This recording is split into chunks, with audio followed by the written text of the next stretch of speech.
2021 টি-20 বিশ্বকাপে ভারতীয় দলের মেন্টর হিসেবে কাজ করেছিলেন মহেন্দ্র সিং ধোনি।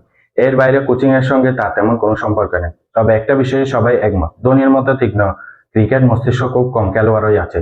মাঠে ফিল্ড সাজানো, ব্যাটসম্যানের মনের খবর পড়া কিংবা উইকেটের পেছনে অবিশ্বাস্য সব খেলতে, সব মিলিয়ে ধোনি অনন্য এক উচ্চতায়।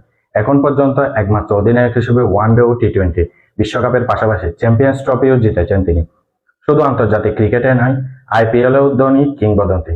চেন্নাই সুপার কিংসকে 5বার শিরোপা জিতিয়েছেন। তার অধীনে খেলে প্রায় সবাই কোনো না কোনোভাবে আরো ভালো ক্রিকেটার হয়েছেন। সুতরাং অনুমান করা যায়, কোচ খারাপ হলেও খারাপ করতেন না ধোনি। তবে এখনো ধোনি অবসরে যাননি। আইপিএলে খেলেছেন চেন্নাই সুপার কিংসের হয়ে। শরীর কতদিন তাকে টেনে নেবে সেটা কেউ জানে না। কে জানে, হয়তো আসছে মৌসুমটায় আইপিএলে তার শেষ। প্রশ্নটা তাই নানা সময় শোনা যায়, খেলা ছেড়ে দিলে ধোনি কি ভারতের প্রধান কোচ হওয়ার কথা ভাববেন?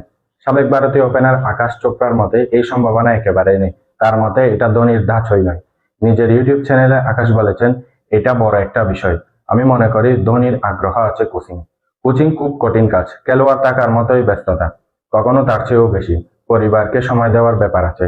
আরও তো সারা জীবনই সফর করে গেছে, এখন আর সেই সময় জীবন চাইবে না। চেন্নাই সুপার কিংসের হয়ে ধোনির অঙ্গীকার অনেক দিনের, তাই ভবিষ্যতে হয়তো আইপিএলে তাকে ডাক আউটে দেখা যাবে। কিন্তু ভারতের পূর্ণকালীন কোচ হওয়া মানে বছরে অন্তত 10 মাস ব্যস্ততা, সেটা ধোনি দেবেন বলে আকাশ মনে করেন। এই কারণে অনেক খেলোয়াড় কোচিং এ আসে না, এলেও সেটা 2 মাসের আইপিএল মৌসুমের জন্য। কিন্তু ভারতের প্রধান কোচ হওয়া মানে বছরে 10 মাস ব্যস্ত থাকা। ধোনির সেই সময় আদৌ আছে কিনা